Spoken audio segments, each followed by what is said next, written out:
কবি ও লেখক মৌসুমী গাঙ্গুলী সুর রায়ের দ্বিতীয় একক কাব্যগ্রন্থ প্রকাশ এবং কবি নজরুল ও স্বর্গীয় শান্তিরঞ্জন গাঙ্গুলীর মৃত্যুবার্ষিকী পালিত।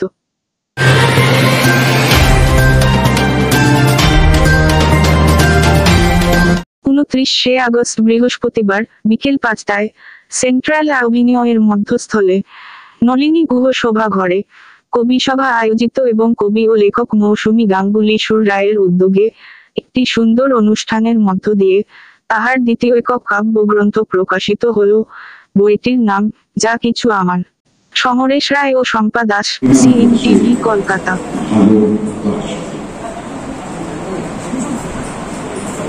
যদি না থাকি কোনোখানে, তবুও ধ্বনি শুনবে কানে। আকাশ বাতাস বলছে যেন আমার কথাই গানে গানে, ভালোবাসি ভালোবাসি।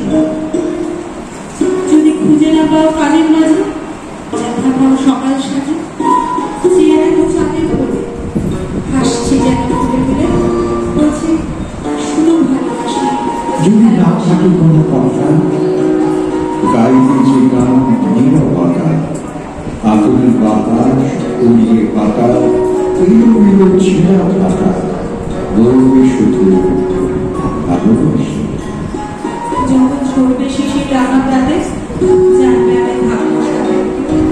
শীতল হাওয়ায় ভেসে এসে ধারে নরম ছোঁয়া দিয়ে ভালোবাসি ভালোবাসি।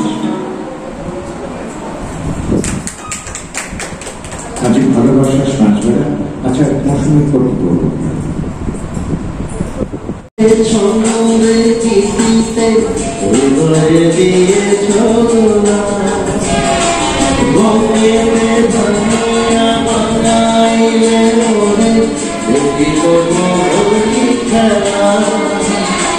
তুমি যে জানো, তুমি যে পারো